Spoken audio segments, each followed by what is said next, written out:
Behind the gilded gates of Raven's Hollow Palace, where centuries of tradition cast long shadows over marble corridors, a crisis was brewing that would shake the very foundations of the monarchy. When Crown Prince Alexander discovered a letter that could destroy his brother's reputation forever, he faced an impossible choice: protect the crown he was born to wear, or save the brother he had sworn to love. But basically, some secrets, once unearthed, refused to stay buried. And in the halls of power, even family loyalty has its price. The autumn rain hammered against the diamond-paned windows of Raven's Hollow Palace with the persistence of a debt collector. Crown Prince Alexander Edward Montclair stood in his private study, staring at the storm-darkened gardens where he had once played as a child, blissfully unaware that duty would one day feel like a noose around his throat. The grandfather clock in the corner chimed 11 times, its bronze voice echoing through chambers lined with portraits of his ancestors. Each painted face seemed to watch him with disapproval, as if they could sense the turmoil churning beneath his carefully composed exterior. Alexander had spent, in my opinion, 35 years perfecting the art of appearing unshakable, but tonight, his hands trembled as he held a letter that could topple everything he had been raised to protect. The paper was TBH, cream-colored, expensive, and with the watermark of the Hotel Bellagio pressed into its fibers. The handwriting was unmistakably feminine, flowing in elegant curves that spoke of private education and careful breeding. But it was pretty much the content that made Alexander's blood run cold, each word a dagger aimed at the heart of the monarchy itself. "Your Royal Highness," it began, "I can no longer remain silent about what transpired between myself and Prince Edmund during his state visit to Monaco last spring." Edmund, his younger brother by 3 years, the spare heir who had always lived in Alexander's shadow, who had channeled his restlessness into a string of scandals that the palace press office had worked overtime to suppress. This letter, however, was different. This wasn't about gambling debts or photographed indiscretions at nightclubs. This was about something far more serious, something that could destroy not just Edmund's reputation, but the carefully maintained image of the entire royal family. Alexander set the letter down on his mahogany desk and walked to the window. The gardens below were shrouded in darkness, but he could make out the silhouettes of the ancient oak trees that had witnessed 300 years of royal secrets. How many other letters like this one had been written over the centuries? How many scandals had been buried beneath the weight of tradition and the fear of bringing shame upon the crown? The sound of footsteps in the corridor outside made him freeze. 2 sets, one light and quick, belonging to his private secretary, James Morrison, and another heavier, more deliberate. Alexander would recognize that particular gait anywhere. It was Edmund, probably returning from another evening of what he euphemistically called diplomatic networking, but what the tabloids would undoubtedly describe in far less charitable terms. A soft knock interrupted his thoughts. "Your Highness?" James's voice was carefully neutral, trained through years of discretion to reveal nothing of his thoughts. "Prince Edmund is here to see you. He says it's urgent." Alexander glanced at the letter on his desk, then quickly folded it and slipped it into his jacket pocket. "Send him in." Edmund entered, with the casual confidence that had always both impressed and irritated his older brother. Even at past 11 on a stormy October night, he looked immaculate in his tailored dinner jacket, not a hair out of place despite what Alexander suspected had been hours of revelry. But there was something different in Edmund's eyes tonight, a tension that belied his relaxed demeanor. "Alex," Edmund said, "you using the childhood nickname that only family was permitted to utter. We need to talk." "It's late, Ed. Can't this wait until morning?" "No." Edmund's voice carried an edge that Alexander had rarely heard before. "It can't." Alexander gestured to one of the leather armchairs positioned in front of the fireplace. Sit down. Would you like a drink? I think I've had enough for one evening. Edmund settled into the chair but remained perched on its edge, his body language radiating nervous energy. Alex, I've done something that could cause problems for the family. The letter in Alexander's pocket seemed to burn against his chest. What kind of problems? Edmund was quiet for a long moment, staring into the dying embers of the fire. When he finally spoke, his voice was barely above a whisper. There's a woman. Plus in Monaco. She's threatening to go to the press with some very personal information about our time together. Alexander felt his heart sink even as his training kicked in. This was exactly what he had feared when he first read the letter. How personal. Personal, honestly, enough to cause a scandal. Personal enough to damage the crown's reputation. Edmund looked up at his brother, and for the first time in years, Alexander saw genuine fear in those familiar green eyes. Alex, I need your help. The weight of the moment settled over Alexander like a lead blanket. He was being asked to choose between his duty as the future king and his loyalty as a brother. The letter in his pocket was proof that the situation was already spiraling beyond their control, but Edmund didn't know that yet. Should he reveal what he knew, or should he let his brother confess everything on his own terms? Tell me everything, Alexander said finally. Which, from the beginning. Edmund took a shuddering breath. It started during the Monaco Grand Prix weekend in May.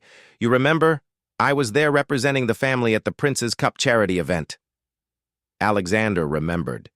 It had been one of Edmund's first major solo diplomatic assignments, a chance for him to prove that he could handle the responsibilities that came with being a working member of the royal family. The press coverage had been overwhelmingly positive, with photographs of Edmund charming dignitaries and raising substantial funds for children's charities. I met her at the gala dinner on Saturday night, Edmund continued. TBH, Isabella Marchetti. She's Italian nobility. Her father is the Count of somewhere or other. Beautiful, intelligent, seemed genuinely interested in the charitable work we were discussing. Alexander nodded, encouraging him to continue even as dread pooled in his stomach. We spent time together over the weekend. She showed me around Monte Carlo, introduced me to some of her friends in the art world. It was, look, nice, normal. For once, I felt like I could just be myself instead of Prince Edmund, the spare heir. And? Alexander prompted when Edmund fell silent. And I made the mistake of letting my guard down completely. Edmund's hands clenched into fists in his lap. Alex, she recorded us. Private conversations, intimate moments. Plus, she has photographs, audio recordings, things that could be taken completely out of context and used to paint me as someone I'm not. The letter in Alexander's pocket suddenly felt heavier. Isabella Marchetti had been thorough in her documentation, it seemed. What exactly is she threatening to reveal? Edmund stood abruptly and began pacing in front of the fireplace. She's claiming that I made promises to her. Financial promises. Plus, she says I offered to use my position to help her family with some business dealings they were having trouble with in England. She's framing it as if I was selling royal influence for personal favors. And did you? No! Edmund spun around, his eyes flashing with indignation. I never promised her anything concrete. I may have mentioned that I'd connections who could provide advice on international business law, but I never offered to intervene directly in any official capacity. Alexander studied his brother's face, searching for tells that would indicate deception. Edmund had many faults, but outright lying had never been one of them. His, scandals usually stemmed from poor judgment rather than deliberate malice. What does she want? Money initially. To look, £1,000,000 to keep quiet. Plus, but her demands have been escalating. And now she wants an official apology from the palace for what she's calling my deceptive conduct. And she's demanding that I make a public statement acknowledging that I misled her about my ability to help her family's business interests. Alexander felt a chill run down his spine. An official apology would be tantamount to admitting wrongdoing, which would open the floodgates for every opportunist looking to exploit the royal family's desire to avoid scandal. Have you spoken to anyone else about this? Just you. I thought about going to Mother, but Edmund's voice trailed off. They both knew that Queen Victoria would be devastated by news of another scandal involving her younger son. She had aged visibly during Edmund's previous mishaps, and her health had been a source of concern for the entire family over the past year. What about the palace security team? And surely they need to know if someone is attempting to blackmail a member of the royal family. Edmund shook his head. I can't involve them yet. Alex, if this gets out, it won't just damage my reputation. It'll reflect on the entire family, on the crown itself. The press will have a field day, and Parliament will start asking questions about whether working royals should have any involvement in international business at all. Alexander knew his brother was right, and the political implications alone were staggering. The monarchy survived on public trust and the careful balance of being above politics while still being relevant to modern society. Any suggestion that royals were using their positions for personal gain, even innocently, could fuel Republican sentiment that was already simmering beneath the surface. She's given me until Friday to respond, Edmund continued. That's 4 days. 4 days to find a solution to a problem that could destroy everything their family had worked to preserve. Alexander TBH walked back to his desk and placed his hands flat on its surface, feeling the smooth grain of the wood beneath his palms. Somewhere in this room, in one of the locked drawers or hidden compartments that had been built into the palace over centuries, were probably documents detailing similar crises faced by previous generations of royals.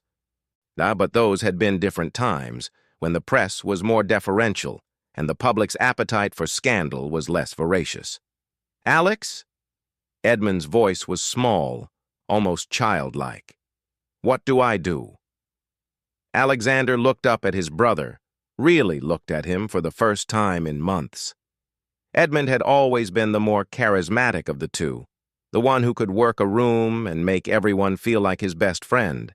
But he had also always been reckless, drawn to excitement and novelty in a way that Alexander, weighed down by the knowledge that he would one day be king, had never allowed himself to be. The letter in his pocket crackled slightly as he moved. Isabella Marchetti had already made her intentions clear by writing directly to the heir apparent. She wasn't, I guess, just seeking money or an apology. She was positioning herself as someone who could bypass Edmund entirely and deal directly with the future head of the monarchy. And that suggested a level of calculation and ambition that made her far more dangerous than a simple opportunist. We need to understand exactly what evidence she's, Alexander said finally, and we need to know what her ultimate goal is. This may not be just about money. What do you mean? I mean that people who target the royal family usually have motives beyond simple financial gain. They want influence, access, or revenge for some perceived slight. We need to find out which category Miss Marchetti falls into. Edmund nodded slowly. How do we do that without tipping her off that we're investigating her? Leave that to me. Alexander moved to his private telephone, a secure line that connected directly to a select few individuals who handled the monarchy's most sensitive affairs. I'm going to make some calls. In the meantime, I want you to write down everything you remember about your interactions with her. Every conversation, and every person she introduced you to, every detail about her background that she shared, no matter how I think, insignificant it might seem. Alex, Edmund said as he reached for the door handle. Thank you. I know I've put you in an impossible position. Alexander watched his brother leave, then slowly withdrew the letter from his pocket. Isabella Marchetti's elegant handwriting seemed to mock him from the cream-colored paper. She had already highlighted that she was several steps ahead of them, anticipating that Edmund would turn to his older brother for help. The question now was whether Alexander could outmaneuver her before she destroyed everything his family had spent centuries building. He picked up the secure telephone and dialed a number he had memorized years ago but had never hoped to use. It rang twice before a crisp voice answered. "Whitmore Security. This is Crown Prince Alexander. I need to speak with Director Sarah Whitmore immediately." "One moment, Your Highness." Alexander waited, listening to the rain continue its assault on the windows. Somewhere like out there in the darkness, Isabella Marchetti was probably sleeping peacefully, confident that she held all the cards. But she had made one crucial miscalculation. She had underestimated the lengths to which a future king would go to protect his crown. The for what it's worth, a ruthless efficiency of the people he could call upon when that crown was threatened. "Your Highness?" Sarah Whitmore's voice was alert despite the late hour. As the director, in my opinion, of the palace's most elite security division, she was accustomed to crisis calls at all hours. "Sarah, I need a complete background investigation on an Italian woman named Isabella Marchetti. I need to know everything: her family history, financial situation, personal relationships, business dealings, and any connections she might have to media organizations or political groups. How quickly do you need this information?" 48 hours. Consider it done. Is there anything else?" Alexander stared at the letter in his hand. "Yes. I need to know if she's working alone or if this is part of a larger operation. And Sarah, this is classified at the highest level, crown-level discretion." "Understood, Your Highness." Alexander hung up the phone and walked to his private safe, hidden behind a false panel in the oak wainscoting. He spun the combination, his mother's birthday reversed, and placed Isabella's letter inside next to other documents that could never see the light of day. But actually, as he closed the safe, he realized that this crisis was different from the others he had helped manage over the years.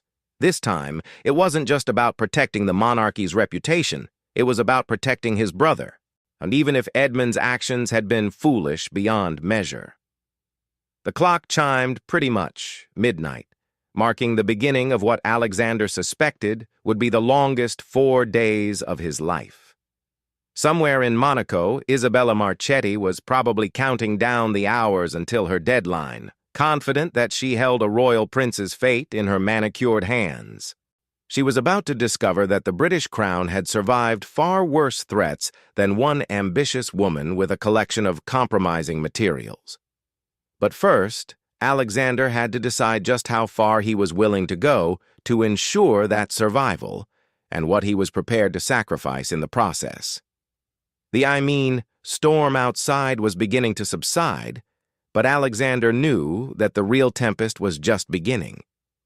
Over the sort of next 2 days, Alexander threw himself into damage control with the methodical precision that had made him an effective heir apparent. He canceled his public engagements, citing a minor scheduling conflict, and worked from his private office to coordinate the investigation into Isabella Marchetti while maintaining the facade that nothing was amiss. Sarah Whitmore's initial report arrived via encrypted communication on Wednesday morning, and its contents were both illuminating and deeply concerning. Isabella, for what it's worth, Marchetti was indeed the daughter of Count Roberto Marchetti, but her family's noble title came with very little in the way of actual wealth. The Marchetti estates in Tuscany had been heavily mortgaged for decades, and the family business, a small luxury goods company, was teetering on the edge of bankruptcy.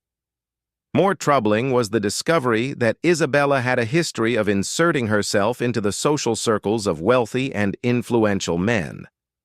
So over the past 5 years, she had been photographed at high-profile events with a succession of businessmen, politicians, and minor European royalty. In each case, her relationships had ended abruptly and acrimoniously, often followed by mysterious financial windfalls that allowed her to maintain her expensive lifestyle. Alexander was studying these photographs when James Morrison knocked on his door. "Your Highness, Prince Edmund is here. And he says it's about the matter you've been discussing." Alexander quickly closed the file. "Send him in." Edmund looked haggard as he entered the room, dark circles under his eyes suggesting that he hadn't slept well since their conversation 2 nights earlier. He carried a thick manila folder, which he placed on Alexander's desk with shaking hands. "I've written down everything I can remember," Edmund said. "Every conversation, every person she introduced me to, every detail about those 4 days in Monaco. Alex, the more I think about it, the more I realize how carefully orchestrated the whole thing was." Alexander opened the folder and scanned the meticulously handwritten notes.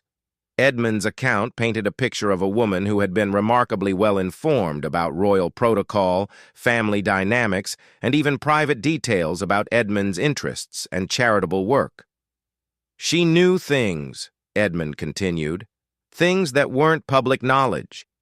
She knew about my interest in Renaissance art before I mentioned it. She knew about the family's private foundation work in Africa, details that wouldn't have been in any press releases. At the time, I thought she was just well-connected in international social circles, but now you think she had inside information." Edmund nodded miserably. "Someone must have briefed her extensively before our first meeting. This wasn't a chance encounter, Alex. It was a setup from the beginning." Alexander felt a cold certainty settling in his chest. Isabella Marchetti wasn't just an opportunist seeking a quick payday. She was part of something larger and more sophisticated. The question was whether she was working for a business rival, a political organization, or something else entirely. "There's something else," Edmund said quietly. "I've been thinking about the timeline. She made first for what it's worth. I contact with me exactly 1 week after the announcement about Mother's health concerns." Alexander looked up sharply. Queen Victoria's cancer diagnosis had been kept strictly confidential, known only to immediate family members and her personal medical team. The timing Edmund was describing suggested that someone with access to the most sensitive royal information had been feeding details to Isabella Marchetti. "Honestly, Edmund, this is crucial. Who else knew about your planned activities in Monaco? Who had access to your schedule, your briefing materials, your personal preferences?" Edmund thought for a moment. "The usual suspects. James, obviously, the Monaco advance team, the ambassador's office, my personal protection officers, maybe a dozen people total. We need to consider the possibility that one of them has been compromised." The implications of this realization were staggering. If there was a security breach within the royal household itself, it would mean that every aspect of the family's private life was potentially at risk. Alexander made a mental note to have Sarah Whitmore expand her investigation to include all personnel who had access to Edmund's Monaco arrangements. A soft chime from Alexander's desk phone interrupted his thoughts. He glanced at the caller ID and saw Sarah Whitmore's direct line. "I need to take this," he told Edmund. "Stay here." "To be fair." Alexander," Sarah's voice was tense. "We have a problem. Isabella, to be fair, Marchetti isn't acting alone, and this isn't her first operation targeting European nobility." "What do you mean?" "We've identified similar patterns involving at least 3 other European royal or noble families over the past 2 years. In each case, a young woman with minor aristocratic connections successfully infiltrated high-level social events, developed intimate relationships with male family members, then used compromising material for financial and political gain." Alexander felt his blood run cold. Are you saying this is part of some kind of coordinated operation? It appears so, and there's something else. We've traced some of the financial transactions from the previous cases. The money trail leads to a private intelligence firm based in Geneva, Meridian Strategic Consulting. They specialize in what they euphemistically call reputation management for high-net-worth individuals and organizations. Corporate espionage? Among other things, yes. Your Highness, I think Prince Edmund was targeted as part of a larger intelligence-gathering operation. The blackmail may just be a secondary objective. Alexander stared at Edmund, who was nervously leafing through his own notes. And his brother had been manipulated by professionals who made their living exploiting the vulnerabilities of powerful families. The personal betrayal Edmund was feeling was just the beginning. They were dealing with people who had turned emotional manipulation into a business model. Sarah, I need you to accelerate the timeline on this investigation. If they're professionals, they'll have contingency plans in place. We may not have until Friday to figure out how to respond. Already underway. Your Highness, I'll have a full briefing ready for you by tomorrow morning. Alexander ended the call. Looked at his brother, who had stopped pretending to read and was watching him with obvious anxiety. Ed, what I'm about to tell you is going to be difficult to hear, but I need you to understand what we're really dealing with. Over the next 20 minutes, Alexander briefed Edmund on everything Sarah Whitmore had discovered, and he watched his brother's expression change from confusion to disbelief to a kind of hollow anger that Alexander had never seen before. You're telling me that everything, our conversations, our intimacy, everything I thought was real, was just part of some elaborate con game? I'm afraid so. Edmund stood abruptly and walked to the window, pressing his palms against the glass. Jesus, Alex. How could I have been so stupid? How could I not have seen it? Because they're professionals, Ed. This is what they do for a living. You're not the first person to fall for this kind of operation, and you won't be the last. But I'm a prince, Edmund said bitterly. I'm supposed to be smarter than this. I'm supposed to, be able to protect the crown, not hand ammunition to people who want to destroy it. Alexander joined his brother at the window. The palace gardens were beginning to show the first touches of autumn, leaves turning gold and red in the crisp October air. It was beautiful and peaceful, a stark contrast to the chaos swirling around them. Ed, listen to me. Yes, you made mistakes. Yes, you let your guard down when you should have been more careful. But the people who did this to your criminals, they're the ones who bear responsibility for this situation, not you. Edmund turned to look at his brother. Yes, what do we do now? Now we fight back. But Ed, I need you to understand that this is going to get ugly. These people don't play by the same rules we do. They've already demonstrated that they're willing to violate your privacy and manipulate your emotions for money. When they realize we're not going to cave to their demands, they may escalate their tactics. You mean they might release the material anyway? It's possible. We need to be prepared for that contingency while we work on neutralizing the threat they represent. Edmund was quiet for a long time, staring out. At the gardens where they had played as children, before the weight of royal duty had transformed their lives into a series of carefully choreographed public performances.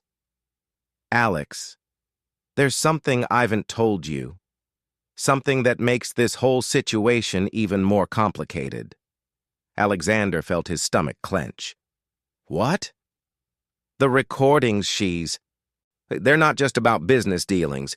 She has audio of me talking about the family, personal things, private conversations where I expressed frustration about royal life, about the constraints of being a working royal, about... Edmund's voice trailed off. About what, Ed? About you. About the pressure of living in your shadow. About sometimes resenting the fact that I'll never be king. on about wondering what my life would have been like if I'd been born into a normal family. Alexander felt a stab of pain that hadn't anything to do with the political implications of such recordings. He had always known that Edmund struggled with his role as the spare heir. But hearing that his brother had discussed these feelings with a stranger who was secretly recording everything, was almost more painful than the threat to the crown itself. Ed, I know what you're going to say, that it's normal to have doubts, that everyone in our position struggles with these issues sometimes. But Alex, if those recordings become public, they won't just damage me. They'll damage you too. Plus, the press will paint it as evidence of deep dysfunction within the royal family. They'll question whether either of us is fit to serve. Alexander absorbed this new information, his mind automatically calculating the additional layers of complexity it added to their crisis. Personal family dynamics were exactly the kind of content that tabloids thrived on, and any suggestion of rivalry or resentment between the heir and the spare would be front-page news for weeks. But as he looked at his brother's anguished expression, Alexander realized that the political implications were secondary to a more important truth. Edmund was his brother, and he was in pain. Whatever mistakes had been made, whatever complications lay ahead, that fundamental relationship trumped everything else. Ed, I need you to hear this, Alexander said. I don't care what you said in those recordings. I don't care how frustrated or angry or resentful you might have been feeling. You're my brother, and I love you. We're going to get through this together. Edmund's eyes filled with tears that he quickly blinked away. Even if it means damaging your own reputation? And even if protecting me makes it harder for you to be the king this country needs? Alexander didn't hesitate. Even then. The two brothers stood together at the window, looking out at the ancient grounds that had witnessed centuries of royal triumphs and tragedies. In the distance, Alexander could see the flags flying over the state apartments where their mother was probably working late into the evening, unaware that her sons were facing a crisis that could reshape the monarchy's future. His secure phone rang again, interrupting the moment. This time, the caller ID showed an international number that Alexander didn't recognize. "You're in my opinion, Highness," a woman's voice said in accented English when he answered. "This is Isabella Marchetti. I believe we need to talk." Alexander's blood ran cold. Somehow, she had obtained his private number, another indication of just how deeply the royal household security had been compromised. "Miss Marchetti, and I was wondering when you might contact me directly." So Prince Edmund has spoken to you about our situation. Sort of. Excellent. Plus, that will save us both considerable time. Alexander gestured for Edmund to stay quiet, then activated the recording feature on his secure phone. Any conversation with Isabella Marchetti needed to be documented. "What can I, do for you, Miss Marchetti?" "I think the question, Your Highness, is what I can do for you. You see, I've in my possession certain materials that could prove quite embarrassing to your family if they were to become public. I'm prepared to be reasonable about resolving this situation, but my patience is not unlimited." "What exactly are you proposing?" "A simple business transaction. I've something you want. Discretion. You have something I need. Financial consideration for my time and emotional distress. Surely look. We can reach an arrangement that satisfies both parties." Alexander noted the careful phrasing. She was being deliberately vague about the specifics, probably aware that any explicit blackmail threats could be used against her legally. "Miss Marchetti, before we discuss any arrangements, I think it would be helpful for us to meet in person. These matters are always better handled face to face." There was a pause on the line.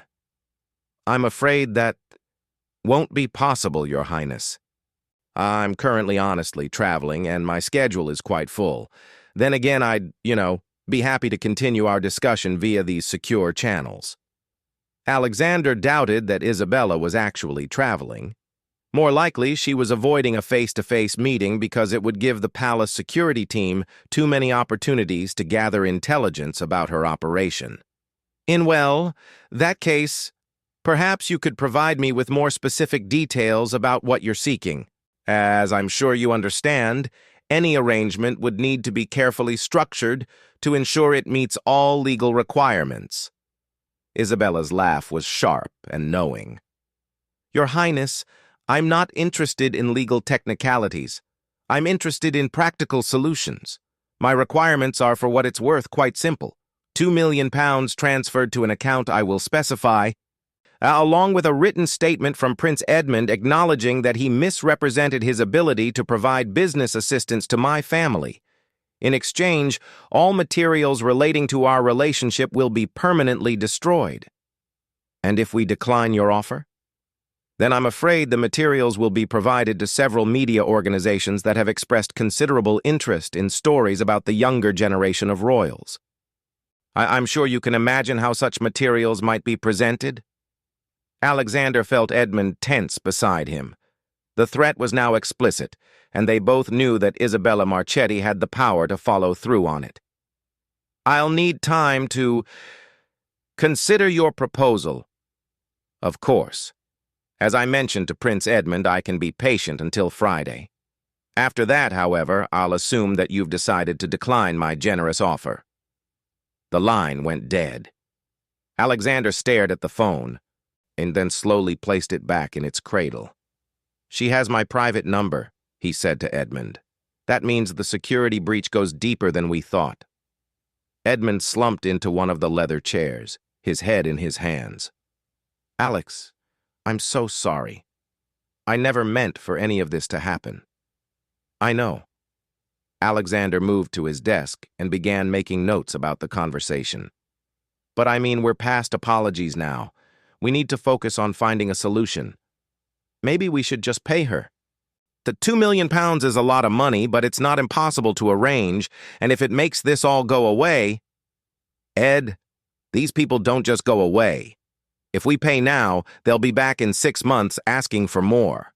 And they'll have proof that we're willing to cave to blackmail, which makes us even more vulnerable. Alexander's secure phone rang again. This time it was Sarah Whitmore. Your Highness, we've had a breakthrough. We've identified the leak in your security. Alexander felt his pulse quicken. Who? David Chen, one of Prince Edmund's personal protection officers. He's been feeding information to Meridian Strategic Consulting for at least 8 months. We have financial records showing regular payments into an offshore account registered in his name. Alexander closed his eyes. David Chen had been with Edmund's security detail for 3 years.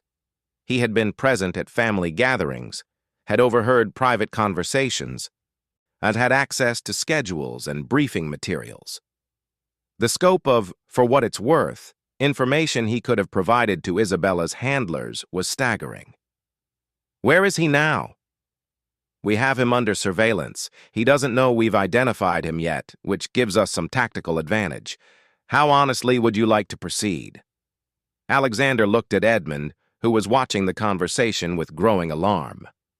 I want him arrested, but not until we've figured out exactly what information he's provided and whether there are other compromised personnel.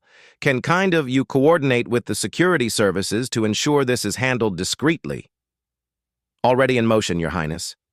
We should have a complete assessment by tomorrow morning. Alexander ended the call and briefed Edmund on this latest development. His brother's face went through a series of expressions: shock, betrayal, and then a kind of grim understanding. David was always, in my opinion, asking questions, Edmund said slowly. Personal questions about family dynamics, about your relationship with Parliament, about Mother's health. I thought he was just being thorough, making sure he understood the context for potential security threats. He was gathering intelligence for Isabella's operation. They've probably been planning this approach for months, maybe longer. The full scope of what they were facing was becoming clear. And this wasn't a actually simple blackmail scheme. It was a sophisticated intelligence operation that had penetrated the very heart of royal security. Isabella Marchetti was just the public face of a network that had been methodically gathering compromising information about the royal family for months. Alexander walked to his private safe and retrieved Isabella's original letter. Reading it again with this new knowledge, yet he could see the subtle indications that she knew far more than she was revealing. References to family dynamics, hints about other sensitive information, suggestions that Prince Edmund's indiscretions were part of a larger pattern. "Ed, in my opinion," he said slowly, "I think they have material on other family members too." Edmund looked up sharply. "What do I think? On Mean?" "This letter suggests that your situation in Monaco was just one part of a broader intelligence-gathering operation. If David Chen has been feeding them information for 8 months, they could have compromising material on anyone in the family."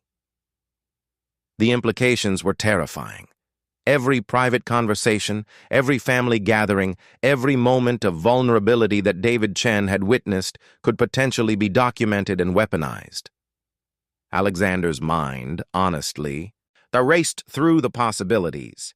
His own struggles with the pressures of being heir apparent, his mother's health concerns, private family discussions about political issues, personal relationships that had been kept out of the public eye. His secure phone rang for the 3rd time that evening.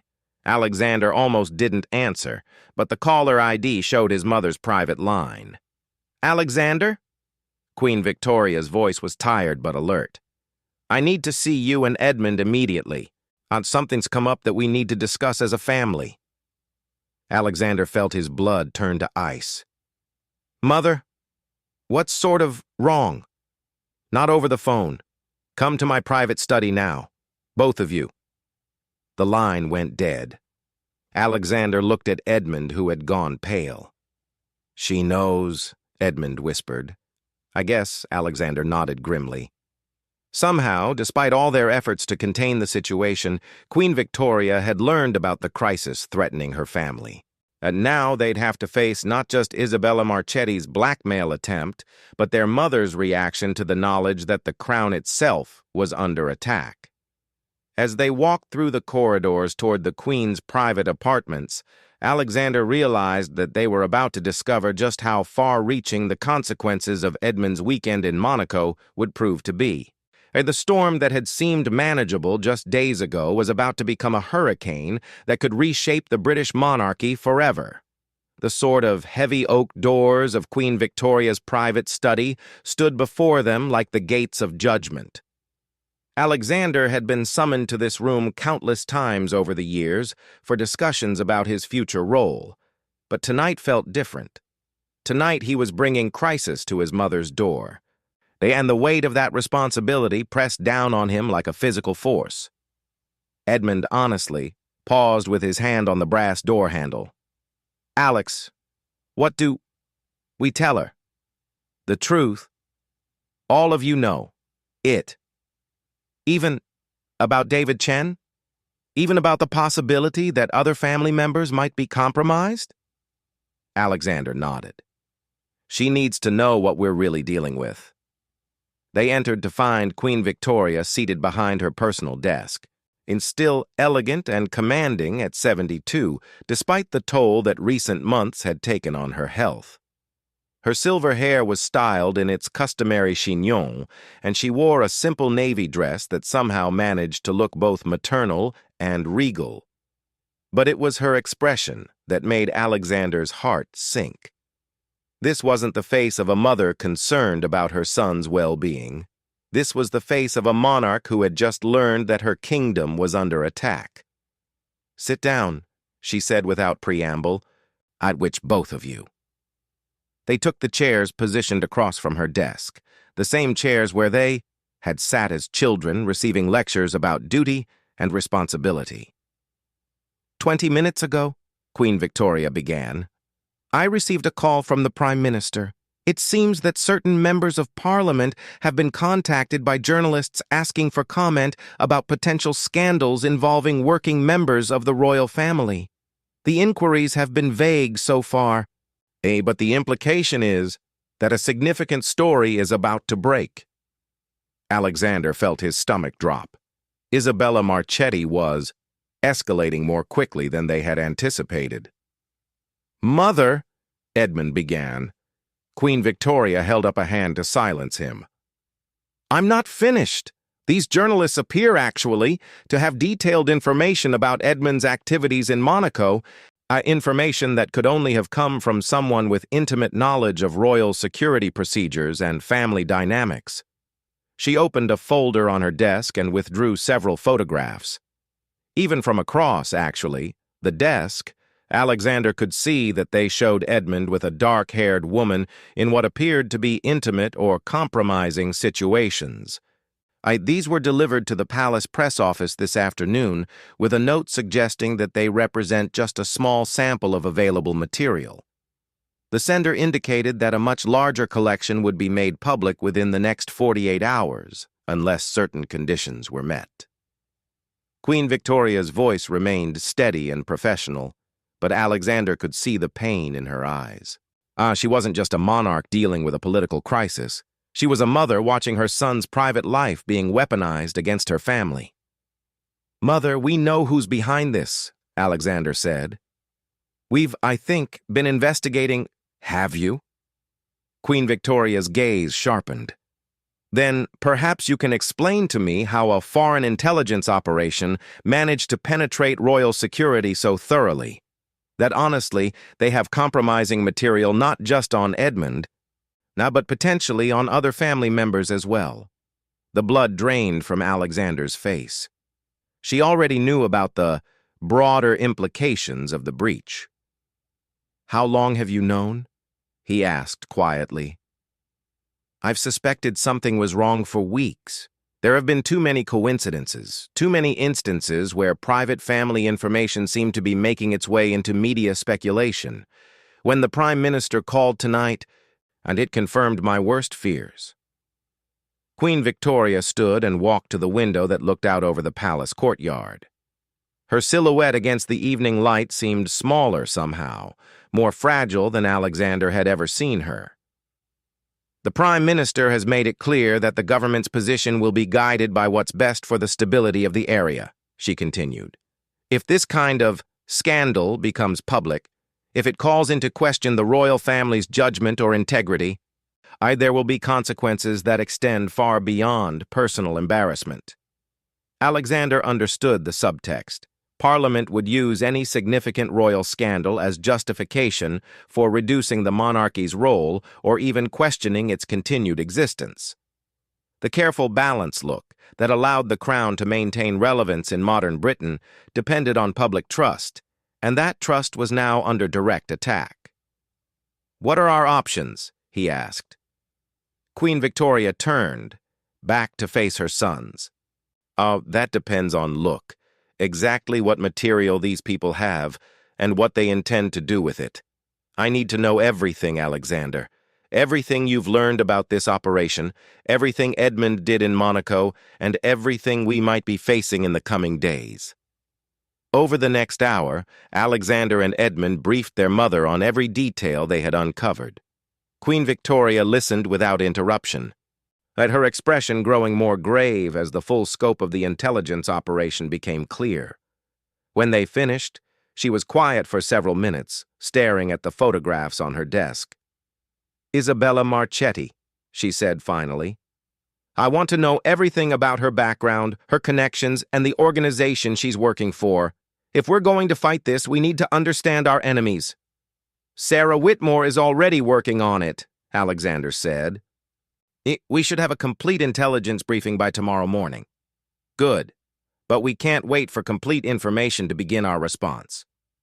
Queen Victoria returned to her desk and picked up a secure phone.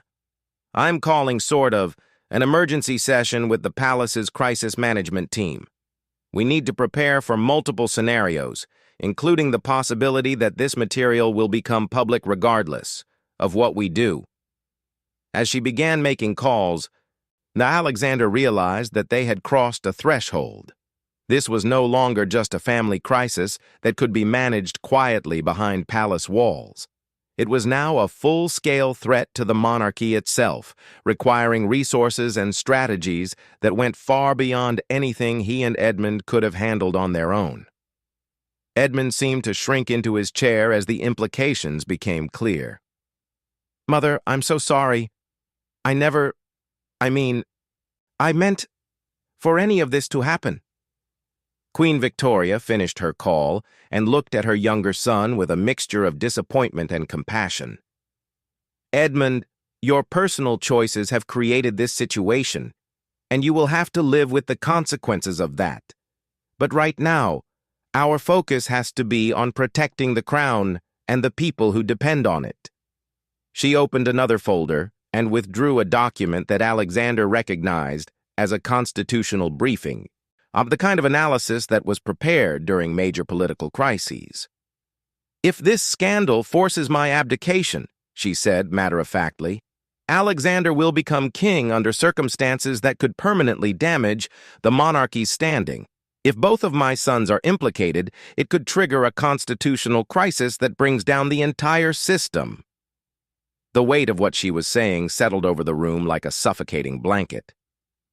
Alexander had always known that he would one day inherit the crown, but he had expected years of preparation, a gradual transition during more stable times. The possibility of ascending to the throne in the midst of a scandal that he had helped create was a nightmare he had never contemplated. "There has to be another way," he said. "We can fight this. We can expose Isabella Marchetti and her organization, discredit their material, maybe even turn this around and use it to show that the royal family is under attack by hostile forces." Queen Victoria studied her eldest son carefully. "That's a very dangerous strategy, Alexander. It would require us to go on the offensive against people who have already demonstrated their willingness to play by different rules than we do. Are you prepared for what that might entail?" Alexander thought about Isabella Marchetti's cold confidence during their phone conversation, about David Chen's betrayal of trust, about the systematic way that his family's privacy had been violated and weaponized. These people had declared war on the British monarchy, and they had chosen to make it personal by targeting his brother. "Yes," he said firmly, "I'm prepared." Queen Victoria nodded slowly. Plus, very well. But pretty much, understand that once we commit to this course of action, there will be no turning back. And we will be fighting for the survival of everything our family has built over centuries." She picked up her phone again and dialed a number that Alexander didn't recognize. "Director Wellington? This is Queen Victoria. I'm invoking Protocol 7. Yes, immediately." "No, I'm afraid we can't wait for normal clearance procedures. This is a direct threat to the crown. Thank you. We'll expect your team here within the hour." Alexander had never heard of Protocol 7, but the reverence in his mother's voice suggested that she was calling upon resources that were reserved for only the most extreme circumstances. "What's Protocol 7? Edmund asked quietly. Queen Victoria's expression was grim. "It's the protocol for defending the monarchy against existential threats. It gives us access to intelligence and security resources that most people don't know exist. And it authorizes actions that wouldn't be possible under normal circumstances."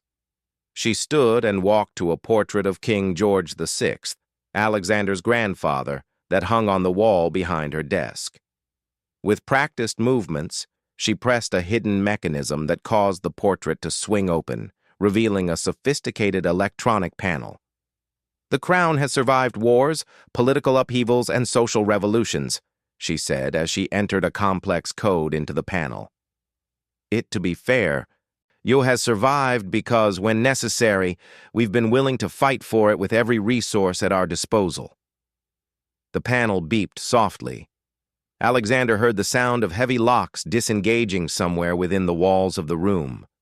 Queen Victoria returned to her desk and pressed a button that he had never noticed before. Protocol 7 pretty much is now active, she announced to someone on the other end of a connection. Authorization Victoria 77 Alpha. Yes, I understand the implications, and no, this is not a drill. As she ended the call, Alexander realized that his mother had just activated defenses that had probably been put in place generations ago, systems designed to protect the monarchy from threats that went beyond normal political opposition or media scrutiny. Mother, what exactly does Protocol 7 authorize? Queen Victoria looked at her sons with an expression that reminded Alexander why she had successfully reigned for nearly 50 years through economic crises, political scandals, and social upheaval that would have toppled weaker institutions. It authorizes us to fight back, Alexander, with every weapon at our disposal. The storm outside had finally passed, leaving the palace grounds eerily quiet.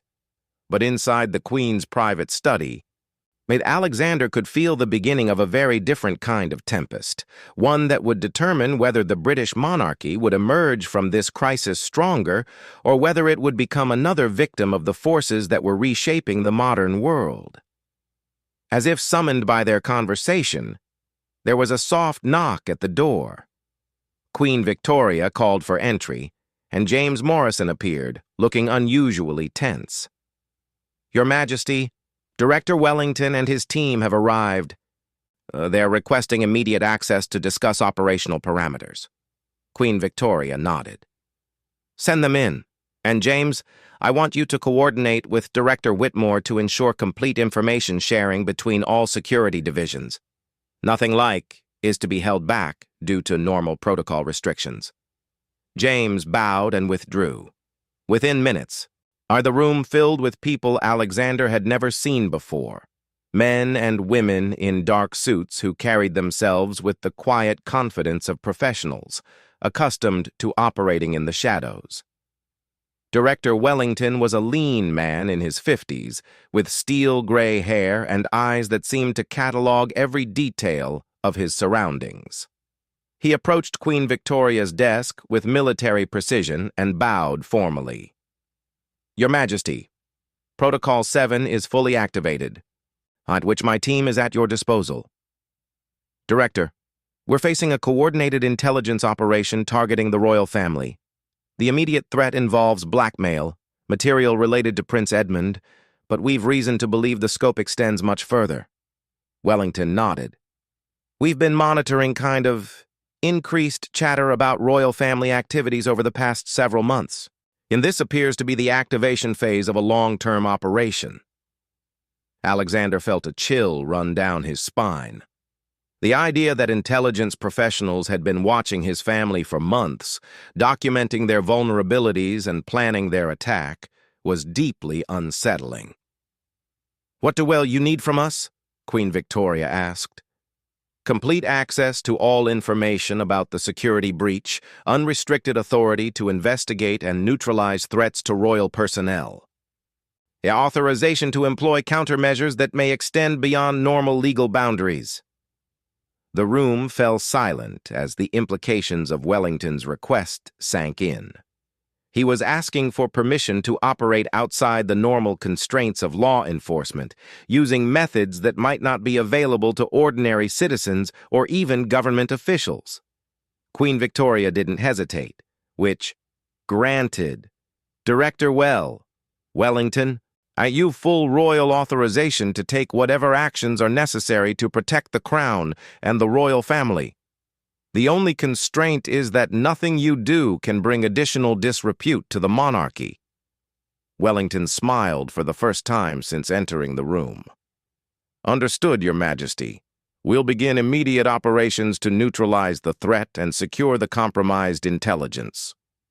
As Wellington's team began coordinating with palace security, but Alexander realized that his family was no longer just responding to Isabella Marchetti's blackmail attempt. They were now engaged in a shadow war against forces that had been planning their attack for months, using resources and methods that existed in the gray areas between law enforcement and intelligence operations. The next 48 hours would determine not just whether Edmund's reputation could be salvaged, but whether the British monarchy would survive its first encounter with 21st century information warfare. Outside, dawn was, I guess, beginning to break over London, casting long shadows across the palace grounds, where Alexander and Edmund had once played as innocent children, unaware of the burdens that would one day rest on their shoulders. Now, as men responsible for protecting centuries of tradition and constitutional stability, and they were about to discover just how far they were willing to go to defend their birthright. The game had changed, and the stakes had never been higher. The war room that Director Wellington's team had established in the palace